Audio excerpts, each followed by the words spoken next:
Hey HFC, it's Pastor Jake. We're going to be back in Isaiah 11 again, so you can turn to Isaiah 11, verse 10. We're going to be in the same time period that we looked at when we were in Isaiah 2 the other day, and we're going to be talking about the same Messiah that we were talking about in Isaiah 9 and Isaiah 11 yesterday.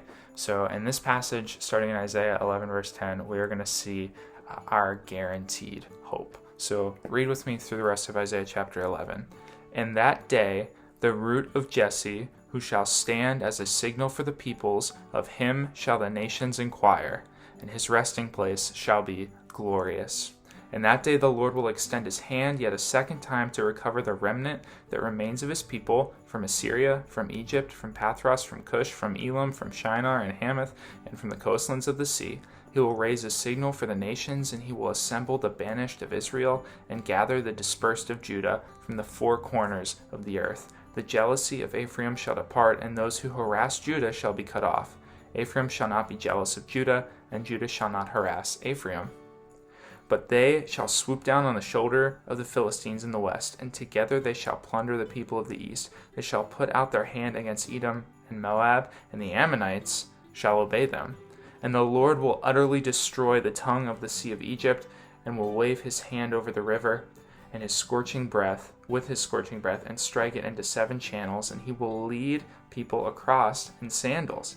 And there will be a highway from Assyria for the remnant that remains of his people, as there was for Israel when they came up from the land of Egypt. The basis of our hope is the faithfulness of God through Jesus Christ. God is faithful to bring remnants from Israel and Judah back into the land that he originally promised to Abraham. That's what we see here. And we also see that even the nations are involved. And the way God is going to do all this and bring this about is through a new Exodus. And we can understand the new Exodus by looking at the old, right? God delivered Israel from Egypt and redeemed them from slavery. And now in Colossians 1:13-14, Paul helps us better understand this new Exodus when he says, he, being God, has delivered us from the domain of darkness and transferred us to the kingdom of his beloved Son, being Jesus, in whom we have redemption, the forgiveness of sin. If you have responded to God's call and put your faith in Jesus, you have a guaranteed hope.